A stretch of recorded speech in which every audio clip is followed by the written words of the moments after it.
Hello, my name is Mazdaresh Mandas.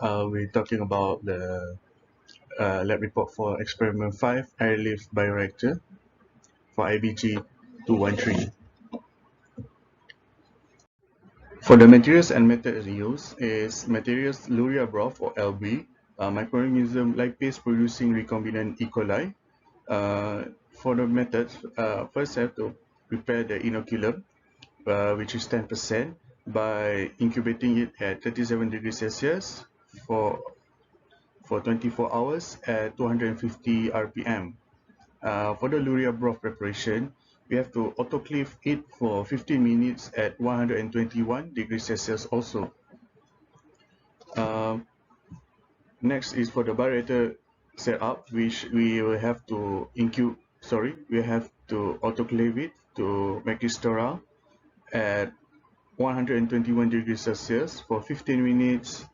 And after that, we have to set the airflow rate to 100 ml per minute, and also set the pH to 7. For the optical density measurement, it will be taken at several intervals and take a look at 600 nanometers.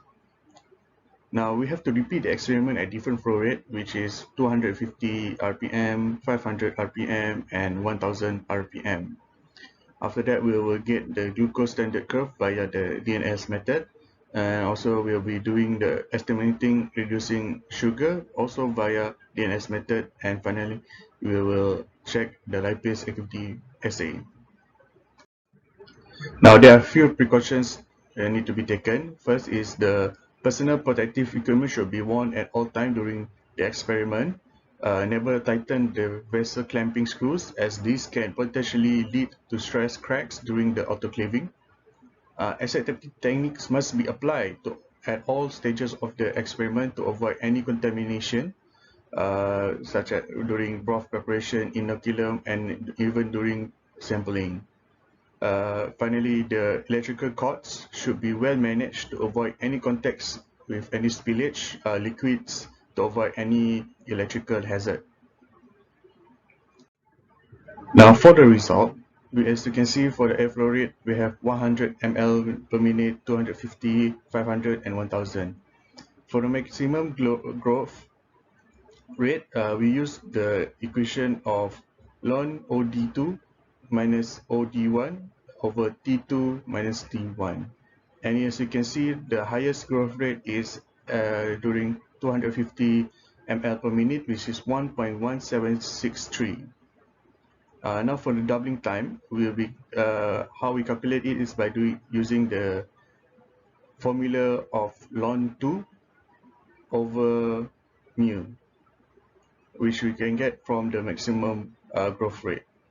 And we can see that 1000 has the highest doubling time, which is 1.8198. And finally, for the volumetric productivity, we calculate this by using the highest product concentration over working volume times time. This shows the graph of enzyme activity and the OD calculated at 600 nanometer for 500, 250, 1000, and 100 ml per minute. Next is the graph showing the production profile of lipase producing recombinant E. coli at different airflow rate, which 250, 100 ml, 1000 ml, and 500 ml. Now, the objective of this experiment is to study the effect of airflow rate at the growth of E. coli in air lift bioreactors, and also to discover which airflow rates better for the E. coli in air lift bioreactor.